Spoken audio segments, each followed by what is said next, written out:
Women are being trafficked. Children are being trafficked.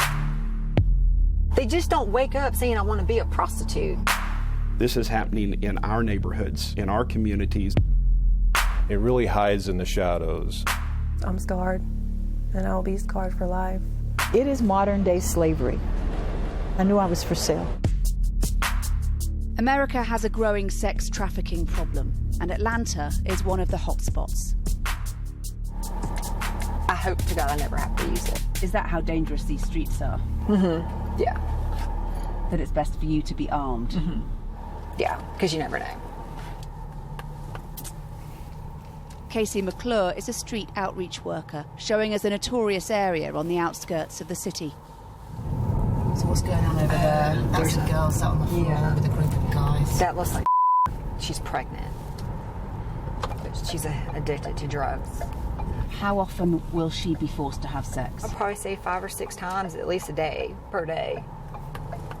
Minimum. You know, the pimp will make sure, look, you need to go make this. He could feed her, get her high first, and then make her like, look, you gotta go sell. You gotta go make me some money. Because it's almost like they have to be drugged up to do what they do. Hey, sweetie, can I give you a gift basket? Casey hands out toiletries and her phone number to the women and girls working here. Thank you. You're welcome. What's your name? Queen. Queen, I'm Casey. Nice to meet you, sweetie. I love your hat. We're with For Sarah. How are you? You're very pretty. I'm Casey, and we're just doing outreach, and if you ever need anything, you can call that number, okay? I love your tattoos. They're pretty. She looked young. She did look young. But she could be 18 or she could be 16. We don't know. But she definitely looks very young. And it could be, too, that she's fresh, you know, like she's freshly on the streets. Once they're trapped in the illegal sex industry, it's a brutal, often short life. They're getting beat up. We've had girls who had all their teeth knocked out. They don't have any teeth. You know, how can they get off the streets and go get a decent job when they can't even smile? Sweetie, sweetheart, I have something for you, a gift. No? All right. Hello. But sometimes Casey makes a connection. A 16-year-old girl calls for help. Can you go there tonight? My room is up on Friday, and I don't have no food. I'm hungry. I haven't ate since yesterday, and I ate a fork before. I don't have no money on me. I don't have anything. I'm hungry. I don't have a bus fare. A safe house is arranged. It's exhausting work, but Casey's past drives her on. How do you keep doing it?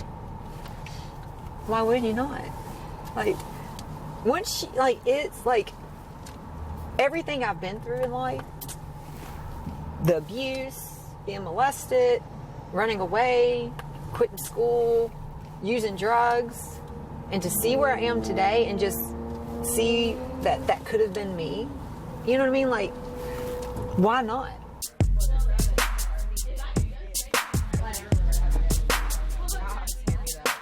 Backstage at the Pink Pony Strip Club, the dancers get ready for another shift. Atlanta has a thriving adult entertainment industry, and those in it are easy targets for traffickers. Here, though, the woman in charge is determined to make sure no one is working against their will. We have things on our application, things that I can't overly disclose because I don't want everybody to know all of our tricks of helping protect the girls. But there's a lot of things, even from the front door, protective measures that we do.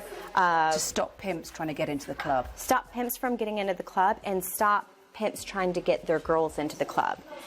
Because once a girl gets in the club, then it can further spread a solicitation and recruiting other girls as well.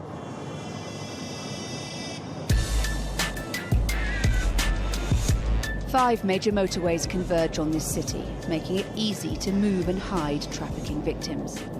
But a network of lorry drivers called Truckers Against Trafficking is trying to stop that.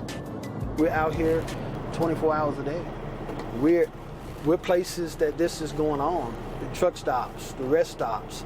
When a truck comes in for delivery the night before and he's sitting there taking his 10-hour break, there are people that bring girls to customers and work them right there in the parking lot. Stephen Richardson, like thousands of his colleagues, has learned to spot the signs and call a national hotline. These girls approach you in the truck. You know, it's simple questions you can ask them to find out.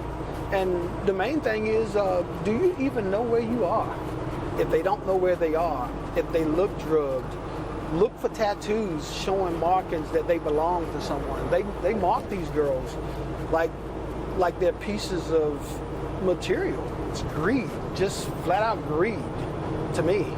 When you could get up and make an honest day's living, but you'd rather do it on the sweat of someone else's back, especially young kids. That's just disgraceful. Atlanta's airport is the busiest in the world and useful cover for traffickers. Flight attendant Donna Hubbard helps train people in the industry to watch out for potential victims. And, like so many of the women who told us their stories, she is also a survivor. I was traded for guns. I was traded for weapons. I was traded for drugs. I was traded to discipline me, sometimes to punish me. I was beaten and left for dead 3 times. People always think, why doesn't she just leave? Why don't they run away? Where would you go? And how would you get away with everything that you have?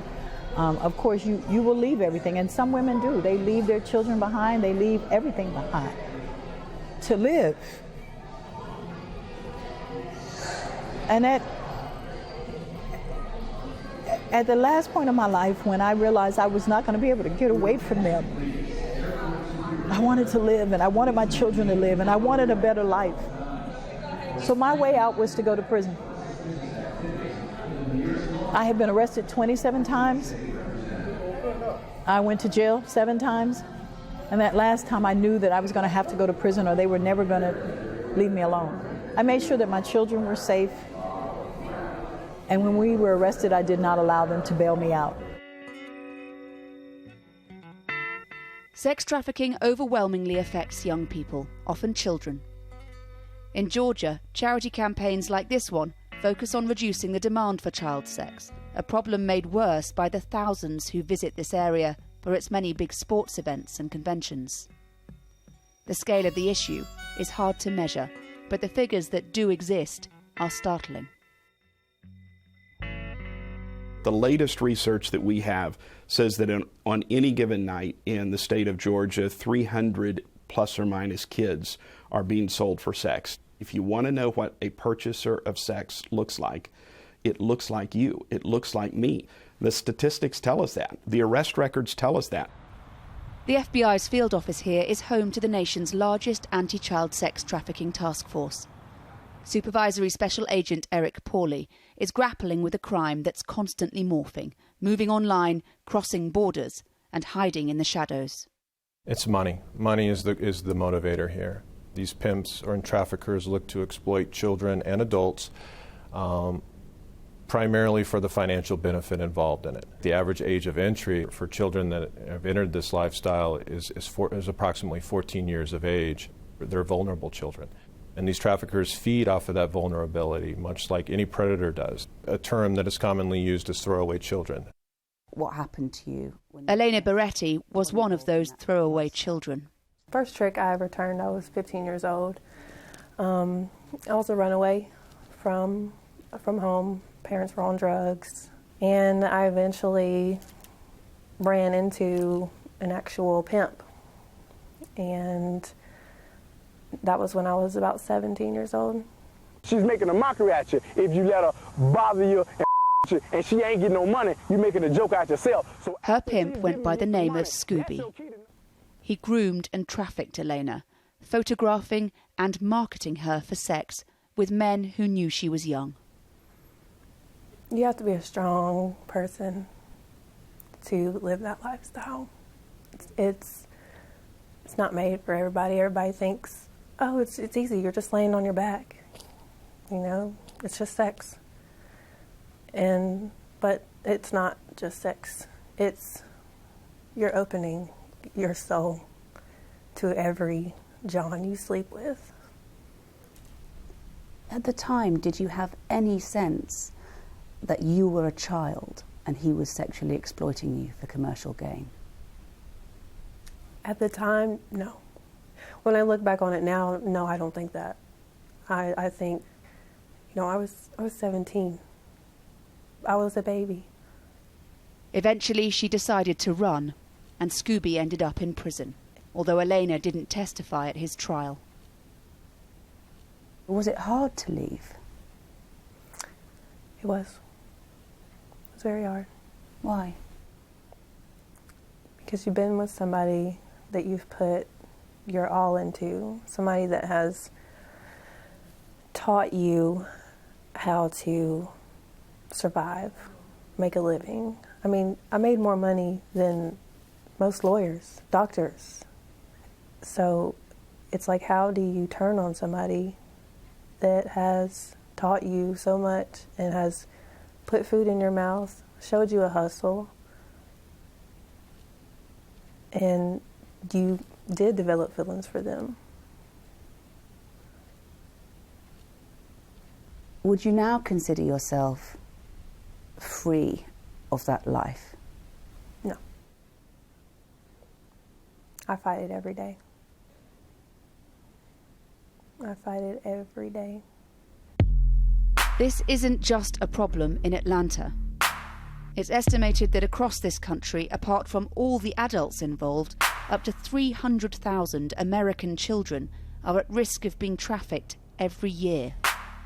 Tremendously profitable for criminals and with devastating effects for the victims. It's being called America's new slavery.